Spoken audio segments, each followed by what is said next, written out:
हम आपको बताएंगे कि 12वीं पास करने के बाद इंटर में एडमिशन लेते हैं तो कौन कौन से फायदे होते हैं। हमारे देश में पिछले 70 माइनस 7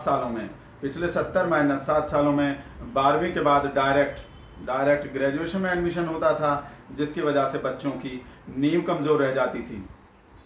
लेकिन ये नया भारत है और इस नए भारत में 12वीं के बाद इंटर में एडमिशन होता है और इंटर पास करने के बाद 12th में एडमिशन होता है और 12th पास करने के बाद 10+2 में एडमिशन होता है और 10+2 पास करने के बाद उच्चतर माध्यमिक परीक्षा पास करनी पड़ती है।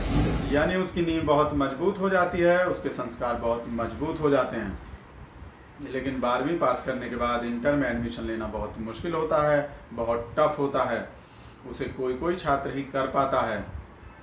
आप यूँ समझिए कि ऐसा करने वाला कोई शहंशाह ही होता है, जैसे एंटायर पॉलिटिकल साइंस में डिग्री लेने वाला। आप जानते हैं, आपको पता है कि दुनिया में सिर्फ एक ही इंसान आज तक एंटायर पॉलिटिकल साइंस में डिग्री ले पाया है। लेकिन अगर आप ऐसा कर लेते हैं, आप 12वीं पास करने के बाद इंटर में एडमिशन ले लेते हैं, तो उसके बहुत सारे फायदे होते हैं। एक फ़ायदा तो हम आपको बता ही चुके हैं कि उससे नींव मजबूत हो जाती है। अगला फ़ायदा ये होता है कि उससे बीसीसीआई में जॉब लग जाती है। जी हाँ, अगर आप 12वीं पास करने के बाद इंटर में एडमिशन ले लेते हैं तो आप बीसीसीआई के सेक्रेटरी बन सकते हैं, यानी आपकी जय हो सकती है। अगला फ़ायदा ये है 12वीं पास करके इंटर में एडमिशन लेने का कि उससे बेरोज़गारी कम हो जाती है।